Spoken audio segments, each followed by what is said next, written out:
Hello, everyone. My name is Lulu, and I have started a spiritual community called Light in the Garden. Isn't that a lovely name? Light in the Garden. I welcome you to this, our very first YouTube episode. Each week, I will bring a story to you that has a little spiritual teaching woven in. Maybe the stories will resonate, and you might say, hey, that sounds like me. So, welcome. My very first story is about a time I was able to follow a dream. One of the items that sat on my bucket list for many years was going to Omega Institute in Rhinebeck, New York. For those of you who don't know about Omega, it's a bit like summer camp for grown-ups. Very 1970s, very hippie, very earnest in the best possible way.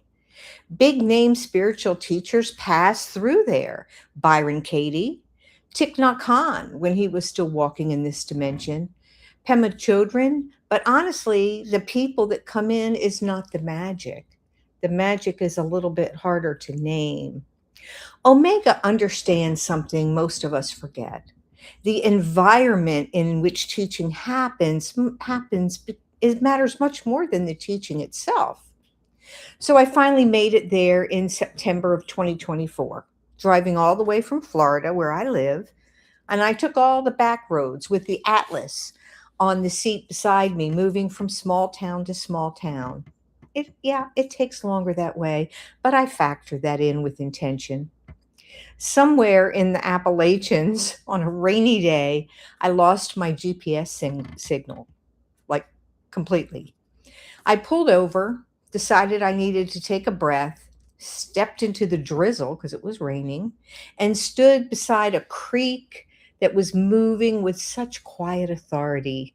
I felt myself slow down without even trying. And then I got back in the car and kept driving because there was only one road in and out anyway. When I finally re entered civilization, I realized I'd driven a perfect loop and ended up exactly where I started. At the time, it felt like being lost. But later, I understood that wasn't it at all. I was exactly where I was meant to be in the rain, in the woods, beside the creek. I wasn't lost, I was placed. You see, I thought the spiritual work was going to happen in the poetry workshop that I had signed up for. I'd sit in a circle, write beautiful words, have a breakthrough, cry a little bit, maybe hug a tree or two. But the teaching started much earlier. It started when I was lost in the Appalachian Mountains with no GPS signal. Many of us are convinced that getting lost means we've failed somehow, that we've missed something, that if we were doing life right, we'd always know exactly where we were going. But what if being lost is actually a form of arrival? By the time I arrived at Omega, autumn was fully showing off. And then came the hill. Oh my goodness. I had booked the least expensive accommodation. I had booked a tent cabin, which is a structure with canvas walls and a wooden roof. It actually might be opposite of that, but I didn't factor in the geography because my tent cabin was at the top of the mountain, it felt like. I didn't factor in my right knee, which was in truly terrible shape and waiting for a full replacement. So that was 2 years ago. And in 2 weeks, I am having a full knee replacement. I just thought I'd tell you that. So the cabin was way up a rocky, root covered hill that golf carts couldn't climb. They couldn't bring my luggage to me.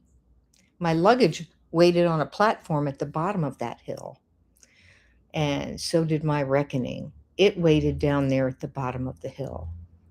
So I hauled myself and my bags up that hill over and over again, more than once, carrying pain and a lifelong habit of doing things the hard way. until it became clear. My body was no longer interested in cooperating with my independence. You see, for most of my life, independence was my survival strategy. Maybe it's been yours too. If I don't need you, you can't hurt me. If I keep my distance, I stay safe. At Omega, I couldn't muscle my way up that hill multiple times a day. My body simply couldn't do it. It wouldn't allow it. It said no. And for once, instead of pushing harder, I let myself be helped. Woohoo! The golf cart driver showed up, not at my cabin, but on ground level where they're able to navigate. The staff noticed, people cared, and nothing about that made me feel weaker. It was a gift, really, a gift I was unaccustomed to receiving. And nothing collapsed when I let myself receive it. Sleeping alone in the woods at night felt like sanctuary. During the days, what surprised me most wasn't the poetry workshop or the land, it was the people. I've always called myself a real live introvert. I even joke that I was raised on the island of misfit toys. And for a long time, that story gave me permission to keep my distance. But distance, space between, can quietly turn into a block. And blocks don't just keep pain out, they keep connection out too. They keep out nourishment, they keep out joy and love. At Omega, something softened. I stayed, I talked, I laughed, I let myself be known in small, ordinary ways. Spirituality, real spirituality, isn't about transcendence. It's about allowing yourself to be in relationship with the land, with your body, with other humans, and with the great mystery. So if you're listening to this and you're thinking, yeah, but I'm fine on my own, I hear you. I said that too. Just know this, you don't have to be alone to be an independent thinker. You don't have to suffer to be spiritual.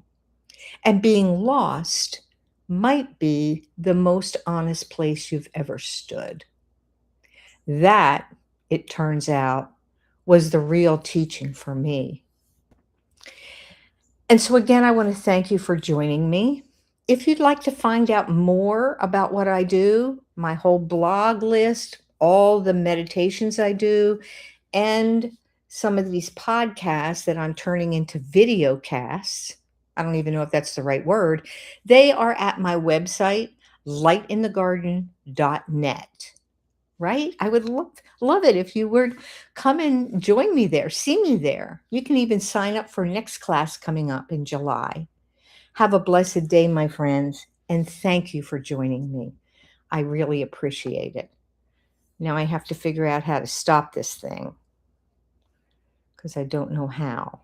End.